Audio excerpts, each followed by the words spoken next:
Hey everyone, welcome to another exciting episode of First Impressions on the Scratch the Track podcast presented by the Dude and Grim Show and co-produced by Mr. IVEST. I'm the Dude. And I am Grim, and today we are going to give our first impressions on the new album by Toro Y Moi, aka Chaz Bear, called Mahal. Mahal. Meaning love or something else. I forget. Didn't know that. Yes. It is the Mahal is tag along for love. Cool. Yeah.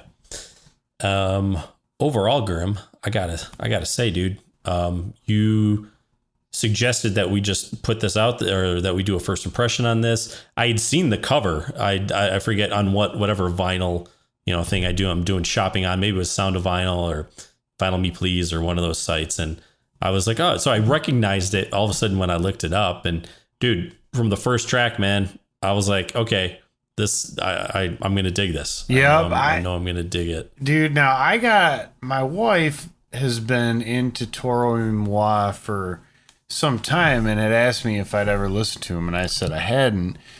And she played some stuff and it was a lot more electronic-ish, right? But then, when she would go and walk the dog in the morning and come back, her phone would automatically connect to the Bluetooth stereo in our room. While this was and at that time, he had only released the 3 singles, Postman, The Loop, and Deja Vu. And so it would be playing those songs. And I asked her who it was, and she said that he was putting out a new album. So I thought, I'll listen to what came out, and he had released 5 songs at the time or something, and I really liked it. And I was like, okay, I'm gonna wait until this whole thing comes out and then listen to it, and I'll probably pick it up for her on vinyl because I feel like this is gonna be a good album. And when I listened to the whole album, I was like, man, it's awesome. I really liked it, and I felt like it was different kind of than anything he had done, because it was all like, I mean, sure, there's synthesizers and stuff on it, but it's mainly driven by instruments, like people playing. Yeah. And I don't know. It had the right groove for me, and I really gravitated toward it. Yeah, I think that's kind of what I noticed right off. It got into a very good groove that I could really get into. These songs are very busy, lots of layers. There's effects. It's also very unique. I don't know if I've heard anything really like this. When we were talking earlier, the closest thing that I could really compare it to, especially from a production standpoint, reminded me a lot of like early Tame Impala. They're kind of Kevin Parker, Tame Impala's first 2 albums. But this to me has more of like, this album has more of like a jazzy kind of funky flow. Yeah, agreed. But even their voices in it a little bit like that, they're not similar, but I forget what, I think it's the second song because the first song I believe is just instrumental, and the second song is like, all of a sudden we came in and started singing. I was like, oh wow, okay. It kind of caught me off guard a little bit. I didn't know what to expect really. Yeah. And, But he has got a nice, pleasant voice. I just, really, really kind of enjoyed that. I think the ratings for it so far there's only 2 of them out of the Needle Drop. Is that Fantana? That's Fantana, yeah. His rating is 7 out of 10. I think sucks. I think it is way better than 7 out of 10. Pitchfork only gave it 7.5. So I guess maybe not everybody was into the departure for him, but I think it's great. I think it's a really good album, and I don't know, it's something, dude. We put it on all the time. I mean, the packaging, the vinyl packaging is great. That's cool. It's got a nice gatefold, dude. Single disc. Oh hell yeah, single disc. Okay. It's got a nice printed kind of jacket. There were several variants. I happened to get the silver variant, which I really liked. And then inside, which I thought was cool because I've never seen this in a record, he had, I think the card to get the download looks like one of those business reply mail junk mail cards. I love it. And dude, it comes with a bumper sticker. Oh, that's sweet. Well, I so wonder here's the thing with what that. is the number what happens when you call Dude. the number? You should. I don't know. We should call her. I was thinking about it. Okay. Well, dude. So did you? I read this interview with Spin Magazine, and on the cover of that there's that car in front of the Golden Gate Bridge, right? Yeah. Yeah, dude. So that's. Do you know anything about that? I don't.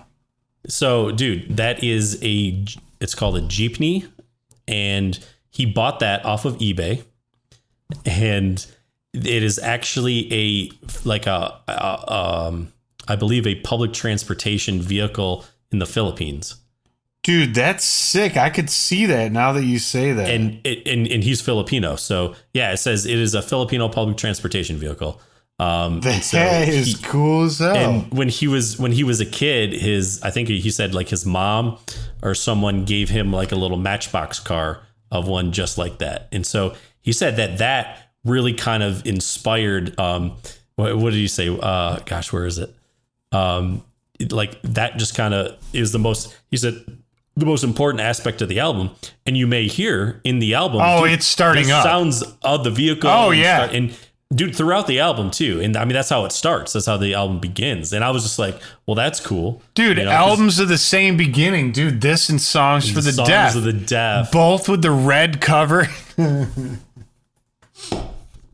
That's probably where the similarities end. But yeah. Yeah. Yeah. You know, but anyways, I guess I would say to people, you know, if you're into Tame Impala, especially some of the early stuff, that's kind of like you're going to like this. And I think, it's great. I think you should definitely check it out. And even if you're not, like, give it a listen. Great production value.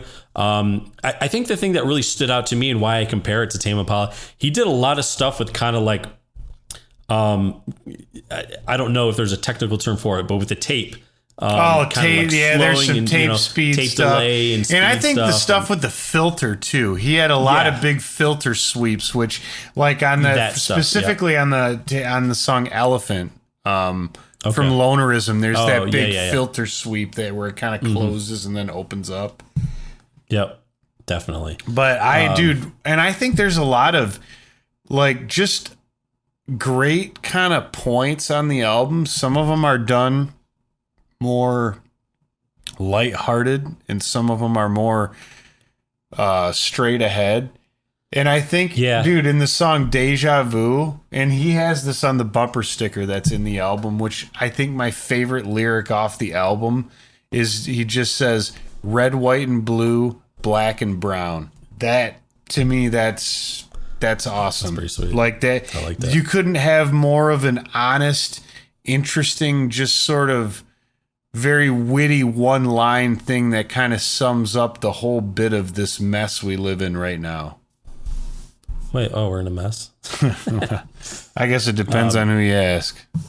So, dude, one of the things that I thought was, I kind of got a chuckle out of the song Postman. Oh, yeah. When he sings Postman, it's Postman. Dude, I thought he was going to say, bring me a dream, you know, like you know, Mr. Sandman. Yeah, because he sings it almost just like he would say. Yeah, that's really funny. You know, it caught me off guard. It definitely caught me off guard. I kind of do like how just like childlike it is at the beginning when he asks him if he has any mail. And he's like, no, okay, see you tomorrow. Yeah. So, do you have any favorite tracks on this album? Dude. The whole thing. Postman's a great. Dude, that was one that got me originally. It's just got such a good groove. But I really like the loop too a lot. Staying in the loop, and I like Deja Vu a lot. Okay. And I also like the one time he really swears in the album, which I believe is at the beginning of Way Too Hot, when he's like, "Just another fucking heat wave." That's pretty cool. Yeah. I'm gonna go.